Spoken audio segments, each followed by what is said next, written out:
नमस्कार मित्रों। होप करता हूँ आप लोग ठीक होंगे और सुरक्षित होंगे। कोई भी विदेशी कंपनी इन बातों को ध्यान में रखकर किसी भी देश का चुनाव करती है अपने नए बिजनेस को डालने के। किसी भी इंडस्ट्री को डालने के लिए सबसे पहला काम होता है गवर्नमेंट परमिशन लेना और जमीन खरीदना। तो यहाँ पर भी वियतनाम को एक पॉइंट मिलता है। इंडिया का मेक इन इंडिया और वियतनाम का 99 ईयर्स की लीज, ये दोनों इसके एग्जाम्पल है। तो यहाँ पे इंफ्रास्ट्रक्चर की क्वालिटी के लिए इंडिया को एक पॉइंट मिलना चाहिए।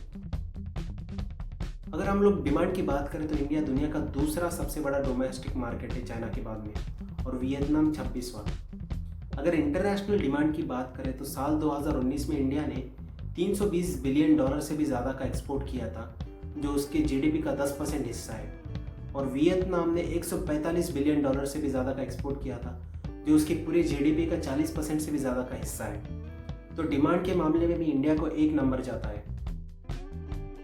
प्रॉफिट जो होता है ये कई चीज़ों पे डिपेंड करता है, जैसे उस देश की करेंसी, वहाँ का टैक्स सिस्टम, उस देश के ज्योग्राफिकल लोकेशन, उस देश का स्टेटस क्या है दुनिया के अंदर में, और उस देश में रॉ मटेरियल का सप्लाई किस तरह से होता है। अगर हम लोग करेंसी की बात करें तो इंडियन रुपीज़ ये फ्लेक्सिबल एक्सचेंज रेट के अंदर आता है, जिसकी वैल्यू डे बाय डे घटती या बढ़ती रहती है, जिसकी कोई फिक्स रेंज नहीं है और जिसे प्रेडिक्ट भी नहीं किया जा सकता। वही वियतनाम डोंग की अगर हम लोग बात करेंगे तो ये यूएसडी के साथ में पेग हो रखा है, जिसे क्रॉलिंग पेग इकोनॉमी भी कहा जाता है, जिसकी वैल्यू एक सर्टन रेंज के अंदर में घटती या बढ़ती रहती है। जब ऐसा रिसेशन का टाइम चल रहा है तो इन्वेस्टर ऐसी करेंसी को प्रेफर करते हैं जिसमें ज़्यादा फ्लक्चुएशन ना हो। तो वियतनाम डोंग एक न्यू इन्वेस्टर के लिए एक सही करेंसी मानी जाती है।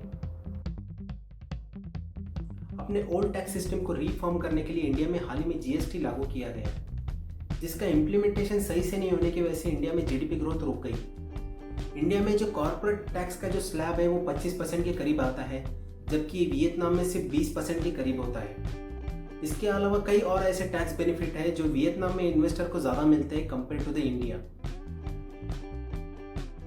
अपनी जियोग्राफिकल लोकेशन का इंडिया को काफ़ी ज़्यादा फायदा है।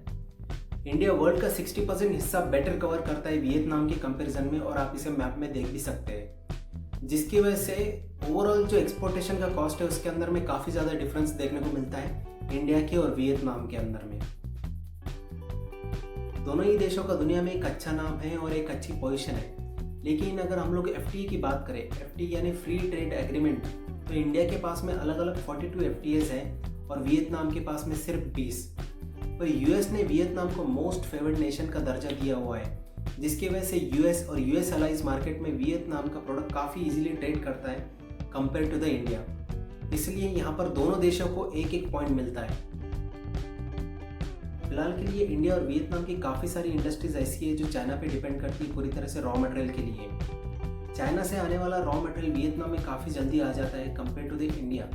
इसकी काफ़ी सारी पॉलिटिकल और इकोनॉमिकल रीज़न है। इसके अलावा वियतनाम की जो डॉक प्रोसेस है वो काफ़ी ईजी है और फास्ट हो जाती है compare to the India. India में डॉक प्रोसेस काफ़ी स्लो है और ये दुनिया के सबसे स्लो डॉक प्रोसेस में भी आता है। यानी एक कंटेनर को इंडिया में पास होने के लिए करीब करीब एक एवरेज 300 घंटे तो भी लग जाते हैं। सो गाइस, ओवरऑल रिजल्ट आपके सामने है, क्यों कंपनीज वियतनाम की तरफ ज़्यादा अट्रैक्ट हो रही है और क्यों इंडिया की तरफ में नहीं आ रही है। कई सारे और ऐसे फैक्टर है जो रिस्पॉन्सिबल होते हैं इंडस्ट्री को या इन्वेस्टर को अपनी तरफ अट्रैक्ट करने के लिए।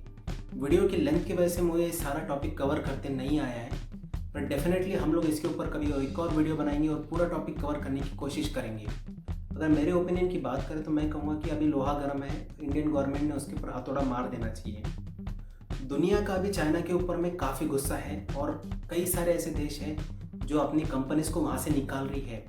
जापान का ही एग्जाम्पल ले लो कि जापान अपने खुद के पैसों से वहाँ की सारी कंपनियाँ निकाल के वहाँ से बिजनेस ट्रांसफ़र करने के लिए देख रही है।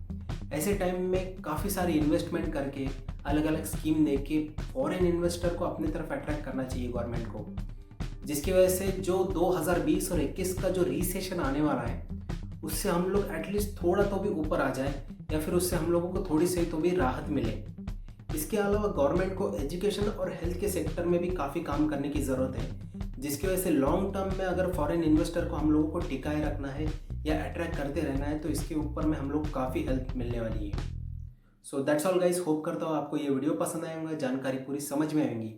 अगर वीडियो पसंद आए तो वीडियो को लाइक करें, चैनल पर नए हैं तो चैनल को सब्सक्राइब करें। Thank you.